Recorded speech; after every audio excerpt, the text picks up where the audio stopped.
welcome to the Fisher's Hazy or the Fisherman's Cottage, whichever way you want it.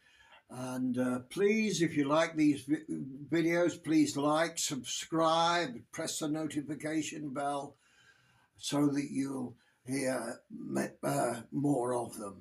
And please, if you would like, please put a comment and find something that might improve the channel, because it all helps the channel.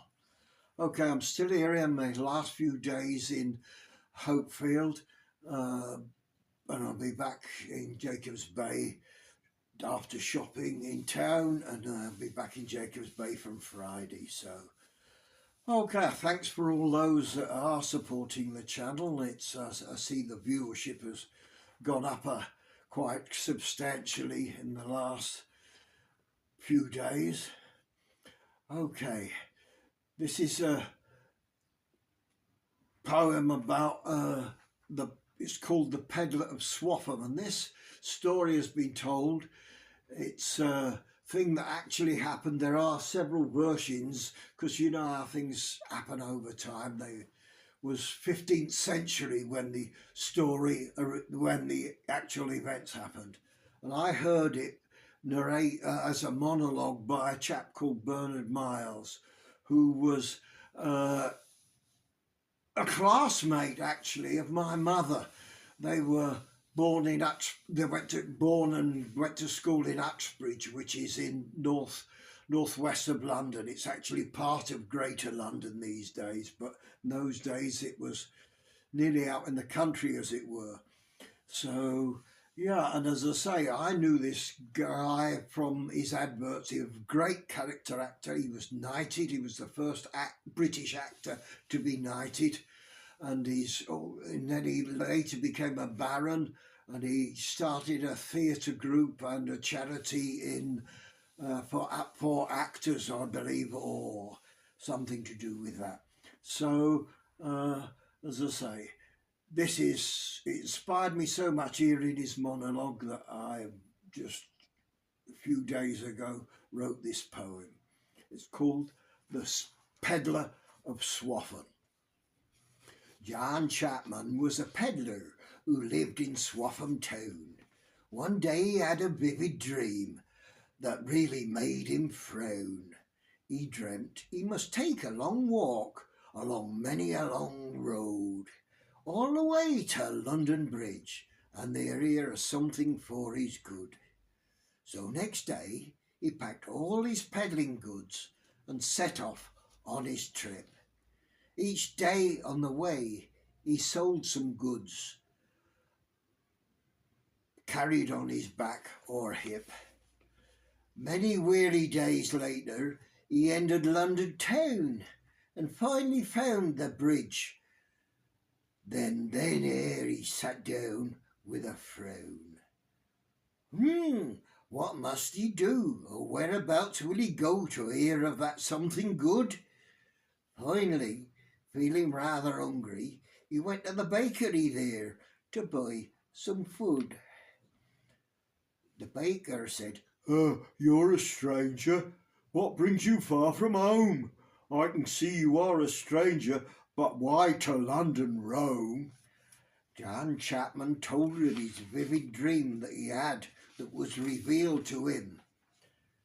The baker, when he heard the tale, then began to laugh at him, because not knowing where John was from, he told of a similar dream. "Nay, mate, take a note of it. I too have had a dream like that, would seem. I dreamt I was in a village called Swaffham, wherever that would be, and I dug down and found a great treasure beneath an old oak tree." John Chapman was so amazed at what the baker's dream revealed. He asked the baker, where was that tree that had that treasure concealed? The baker told him, "'Twas in that garden of the last house, the one just north of town." Wow, that was John's home, John realised, so he laughed and then just left, which made that baker frown. So then old John set off as fast as he could go, which, seeing it took many days, it made his feet ache so. Arriving at his home at last, he sought out his spade. And there, under the old oak tree, he dug, and asking no one for any aid. And there, to his amazement, after digging many an hour, and refreshed by drinking some milk that sadly had gone sour, he found to his amazement a treasure, oh so vast indeed. But John did not keep it to himself, but used it to help others, especially those in need. Yes, he became a man of note and was renowned for each and every deed. And the town to this day remembers him. They've even made a statue that's carved from wood.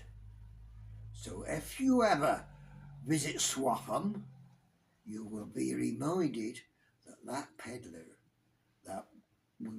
So if you ever visit Swaffham, you will be reminded of that peddler that was so very, very good. And that's it. And that town of Swaffham is in the county of Norfolk on the east coast. They would call it East Anglia in old terms. So yeah, okay, that's that one. And many years, I think 2 or 3 years ago, I saw a picture on Facebook of a picture of a cat wearing a raincoat, a yellow mac we would call it, and that inspired me to write a poem here that I've named The Mac Cat. There was a cat nice and comfy in a mac, waiting by the train track. She does not like getting wet. Ooh, it's worse than going to the vet. Waiting for her master to return again. He always catches the evening train. She waits and waits till she gets thinner. Oh, he must come now. She wants her dinner. Hope he brings her extra treats. She's travelled far down many streets. At last, the train comes into sight. Her master slave arrives in the evening light. Then at last they go back home. Again tomorrow she'll take her daily roam. Okay, that's it. That's the poems, there's a story as well today included in it. So if you've enjoyed it, please press all the bells and whistles and the notifications so you can get notified when the next video comes out in the next week or so. So hope you've enjoyed it. Take care of yourselves. God bless, and I'll see you again soon. Bye.